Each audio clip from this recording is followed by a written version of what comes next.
Hello and welcome to Adda with Kalyan.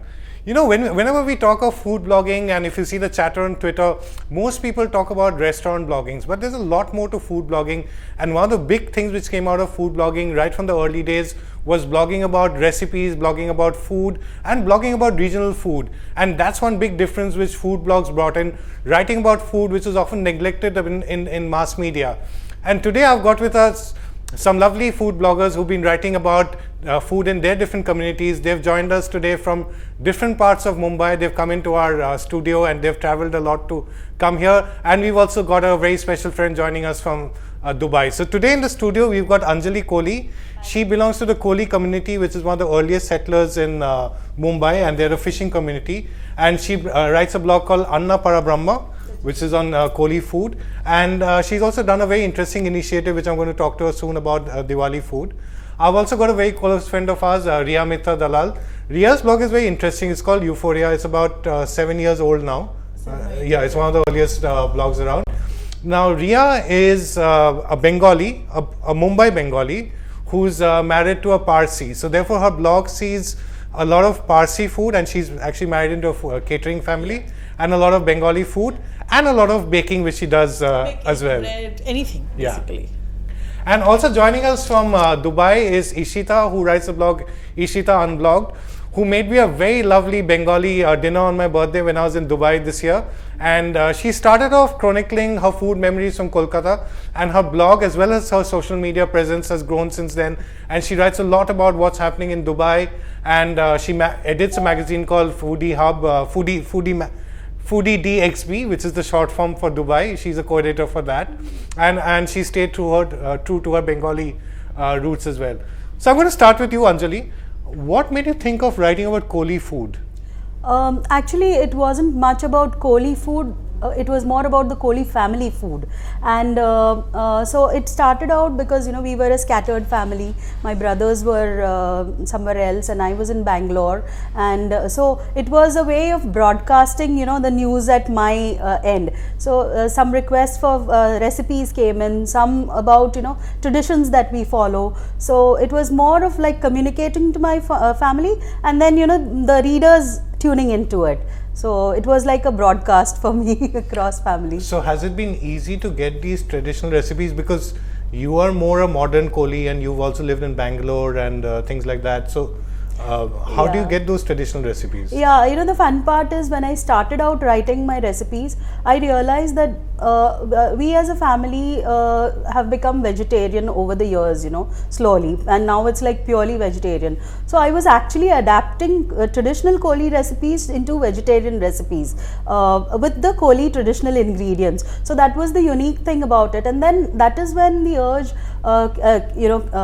came up, and I started thinking that why not jot down the family recipes. So that's when the phone calls started. I started calling up my aunt and my grandma to speak to them, and request for the traditional recipes like mutton and prawn stir fries and shrimp stir fries. And a lot of these are now documented for the future. They are. So talking about documenting for the future, Rhea, you've been writing a lot about the Parsi side of your family. So how has that been received? Because you are not a Parsi. Yeah, I'm not a Parsi, but my Parsi heritage as such is so enormous. I mean, Shanti Dalal is a name, every Parsi at least is very famous. Your late mother-in-law. Yeah, she's my late mother-in-law. So since she was very well known, and she also published 6 books, a couple of them had her own recipes in them. And as in a couple of them had the traditional Parsi recipes, So the legacy is very strong. So I didn't really need to establish myself as such, because she'd already done that for me in advance. So the blog started with, again, it was me and I'm bored today, what to do, so let's find something to do. So I started the blog, and it was a great platform for putting forward the recipes, the Parsi recipes that I learned, because for me it was a completely new kind of food. The flavors are so different from Bengali food that you can't compare the two. Now, Rhea, you're one of the earliest bloggers, and you've also been seeing the blogging scene change, and also you work with the site Caldron, and you've also been seeing people write about regional food over there. So what do you think has been the contribution of blogging blogs or social media to growing regional food versus what was happening in mass media or the books? Like, for example, people like Katie Dalal had written very well documented books. So what do you think is the extra bit which blogs or social media brought in? I think the internet basically, whether it's blogs or social media, whether you write, you have a Facebook page where you document your recipes, or whether you put it on a blog nicely or whatever, the easy access, you click and it's there. It doesn't take up space in your house. You do a search and you'll get 500 options for a recipe. You can read about the recipe, you can read history. With books, you would have to probably look at 2-3 books and stuff like that. So the ease of use is fantastic. And if you have an internet connection, you have recipes. It's as easy as that. Do you think Katie would have taken to blogging? She might personally not have taken to blogging, but she would be very, very proud of my blog and a lot of my friends' blogs, because there's such good quality work out there for you to, find. So she would have been very, very impressed, and she would have been very excited about how much there is to write about food, how much good food writing is there, and how wonderful the internet is as a platform, and how much exposure and access it's given people. So in that sense, that's yes, true. Definitely. In fact, talking of internet making it easier, Ishita, you started writing about Bengali food being based in a foreign land, being based in Dubai. So you're not writing about Bengali food sitting in Calcutta or even in any place in India. So do you think that helped reach Bengali food to an international audience? Well, I think it's partly yes and partly no, because although in Dubai knows Indian cuisine, but not specifically regional cuisines like Bengali, Maharashtrian, or things like that. So I think, as Rhea said, I think internet has helped really, because prime example being the 2 dishes that now my non-Indian audience, non-Indian blogger friends are all making is mustard fish and mishti doi. So I think that couldn't have happened just by telling about mishti doi or mustard fish or reading my blog post. But probably the curiosity or the interest has arisen from the fact that my Instagram account, from the Instagram post that I make. So I think, all these traditional or regional cuisines are then translated into translated visually and reaches a wider audience through social media. So I think that has really helped. Now, when I talk about the fact that I sometimes write about Bengali cuisine, I think it is actually much more easier sometimes to in a foreign land, because like when I tell my mother that I wrote, my luchi recipe came out, and she said, "Luchi, oh my God, why couldn't you have thought of something more complicated or something?" You don't realize that probably it's very easy for you to say that, oh, luchi recipe. But for me to sit here and a luchi recipe coming out in an international food magazine is a big deal. So just imagine the Bengali mother going, luchi rava recipe. I can just imagine. In fact, my Didu or grandmother is most amused by the fact that we go to a restaurant and pay money to eat luchis. Exactly. Yeah, absolutely. So, but you'll be surprised. I mean, if you see the mishti doi that now a lot of my friends make here, I feel quite proud to have done that. And I don't think I could have done that just by inviting them home or talking about it or writing a blog post. I think social media has really helped. Now, Ishita, I remember when I went to your house, then your Filipino household help, what's her name again? Mia, right?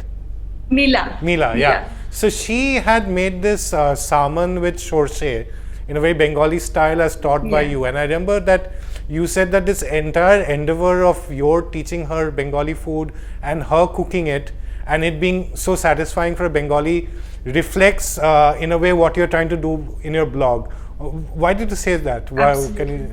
What did you have in mind? I did because, I think when we started off, obviously we didn't start off with all these objectives of reaching a wider audience in mind. It was just to tracing out our own heritage, because I had lived in Germany also, and as a Bengali, I don't know about the other Bengali girls, but mostly my friends, we didn't grow up cooking Bengali food in the kitchen or learning about it. It was always like, "Jao porashono koro," like that. Yeah. And when I talk to my Bengali friends, it's always been like that. So they didn't grow up knowing their cuisine so much. It's only when you stay outside for a long time, that you start missing them, you start retracing your roots. And that's when I realized that, like when Mila was here, I mean, initially the first 2 years, she couldn't understand what is happening, what are these spices, and little things like kalo jeera or garam masala would actually give her a headache.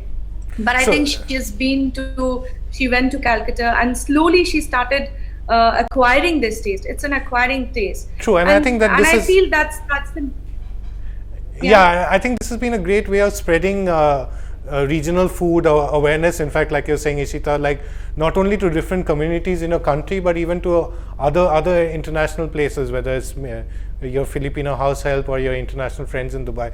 Now, Anjali, like if one talks about Bengali food, I think there are more Bengalis around, and we are very vocal about our food. So it's reasonably well known. When you think of Indian food, you tend to think of Punjabi food in any case. So wasn't it a rather brave decision to write about Koli food? I mean, how many people know of Kolis? Weren't you worried that people wouldn't read your blog? In fact, that was never a worry. Like I said, that for me, writing the blog was more about broadcast to my family about what's happening in my kitchen and my home. And so the thing that someone would read your blog. In fact, I remember those days we used to use aliases. So I was more known as Anna Parabrahma than Anjali. And I'm the knife. Yes. So it wasn't a decision, where we were writing for someone. That came in only later. And I think that's when that started. It was the first request that came into my blog was for the Koli masala. When I was recording the which you retail as well. Yeah, that I started much later. But while I was working in Bangalore and this request came in, and I said, I don't know what is Koli masala. So I had to make a call to my aunt and ask her for the ingredients. And I actually brought it down to a individual requirement level masala. And then there was a lot of standardization that happened. So the retailing started only 4 years ago.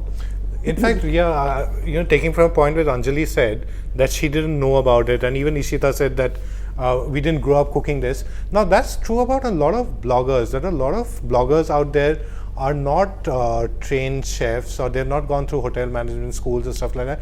They just started writing about their experiences.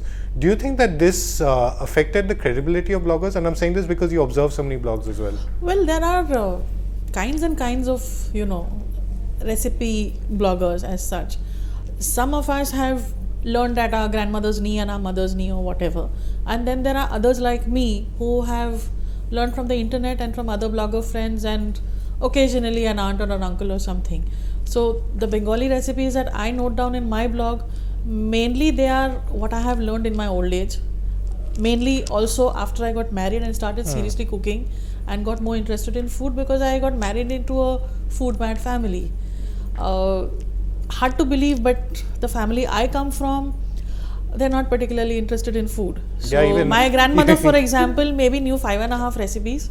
My mother knew even fewer. So I didn't grow up eating 25 kinds of vegetables and 16 preparations of mangsho or whatever. And it surprised me when I got older and started exploring food, and especially Bengali food, to find the sheer variety. You take any random vegetable and I can guarantee you there will be 20 different recipes for that one vegetable in Bengali cuisine. And everyone thinks that Bengalis are just fish eaters. Exactly. So I think one lifetime is not enough. True. Just for Bengali cuisine. So Ishita, you're connected to a lot of international bloggers, especially being in Dubai, and international Indian food bloggers, people like Sandeepa and so many of them based in the US and UK. Do you feel that there's an interest happening in Indian regional food through these food blogs, or do you think that they're just blogging away in isolation but it's not really having an impact? No, I think definitely, because here I want to mention, Kalyan, that I think the home cooking or cooking in kitchens are slowly dying down, not in India, but also elsewhere in the world. That's why you will see, which is a good thing. When I go to Calcutta, there are a lot of Bengali restaurants that are available right now. But if you think about it, not many people in the younger generation know how to cook traditional food. But this is not only with Bengali food, Indian food, it's happening all over the world. So I think here the bloggers, I think the blogging community, what they have done, I think is a recommendable job, has done a commendable job. Look at Shondipa Bong Mom. Look at a blog. It doesn't own it. It of course talks about Bengali recipes, but look at the audience that she connects to. It's a lot of it's a international audience. Or say Konkona, Playful Kitchen. The way she does a photo styling for her samosas or chutneys is very international. Or Shoma from E-Curry. I think the work that these people are doing are not just random work. And it's really spread. There's a lot more to it. That's what I feel, Ishita, as well. That I think what we food bloggers have done, and I think we deserve a pat on our backs for that, is that it has really chronicled the diversity of Indian regional food across the world, as well as chronicled traditional recipes for the future generation. Because, like for example, I learned a lot of my cooking after coming here, and a lot of it from reading blogs, not from my mom or not from my grandmom. So what I'm going to do is, each of you has shared a lot of interesting and lovely stories in your blog. So what I'm going to do is, I'm going to ask each of you to tell me about one story which is close to your heart, which you've shared on your blogs. Not necessarily the most popular post on your blog, but a story which was really special to you. So I'm going to start with you, Ishita. Which is the post you feel closest to when it comes to Bengali food on your blog? Yeah, I would talk about a post which talks about a fusion cuisine. It's called Makapuna Rasgulla. As you talked about Mila, who is from Philippines, I think that's the essence of Dubai, when two people across communities or across countries are staying with each other. You have to absorb a bit of their culture. So Makapuno is something that the Filipinos, they use in their desserts.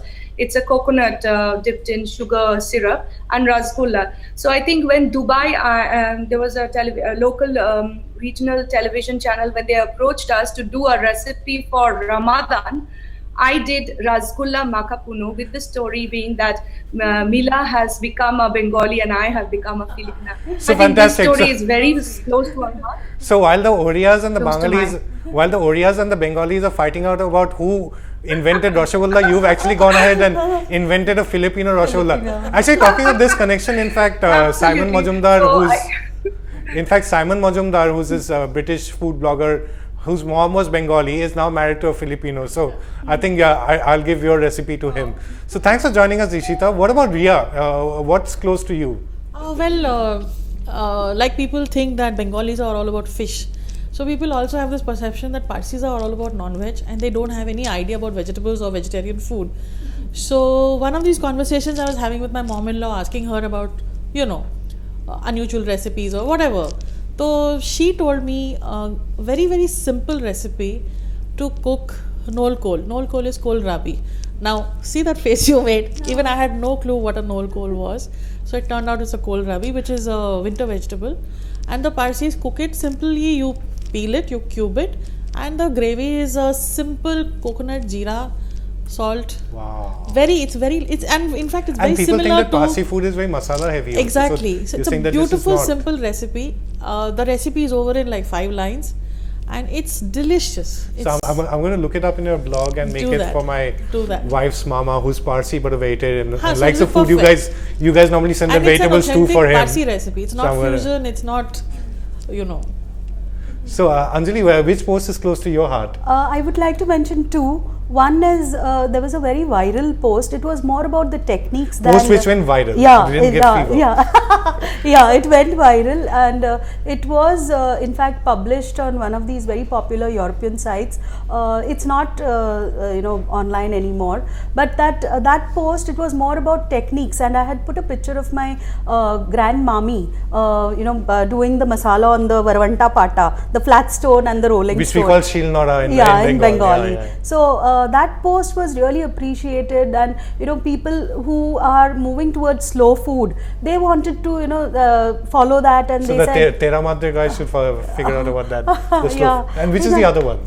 The other one is about my childhood, where our fishing boat would get the best catch of pomfret for us kids in the family, and that fish used to be boiled in turmeric and seawater on the boat. You don't say so. Yeah. You don't say so, and I'll tell you why. Because last night I made a pomfret curry in a Bengali style, which was just made with turmeric, kalo jeera or nigella seeds, and a bit of mustard oil. So Koli's, you keep saying Koli's are... Yeah, it is. And these are the simplest, like Rhea said about the kohlrabi, these are the simplest recipes which are being appreciated. And one always thinks that Indian recipes are about heavy stuff. Now, you did a very interesting thing about Diwali. So why don't you just tell us at the end about how you're working with women to sort of retail their Diwali products? I mean, what is that about? See, how I function is, I have several groups. So there's one group which takes care of the Faral production. And these are what, local women? Yes, they are local Kolis women. And no, they are not villagers? Kolis. They are actually lower middle class women. They are graduates, all of them. They are about 4 outside Mumbai, a little outside Mumbai, and they did not have jobs. They were taking care of children at home, and they needed some kind of income. So I started. So these are things which you.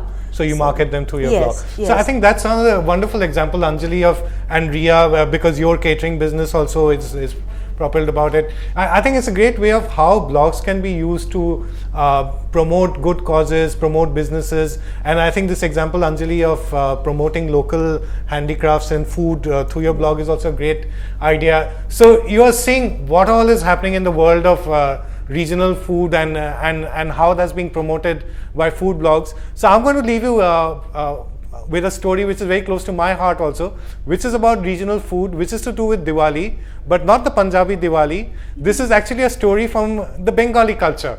So I went recently to the Kali Puja, which we do in Diwali at Bandra, and I shot a video there for my YouTube channel, The Finely Chopped. So I'm going to leave that with you, and you can see what happens in Kali Puja and how we Bengalis celebrate Diwali. And have a great week, eat well, and catch you soon on Adda with Kalyan.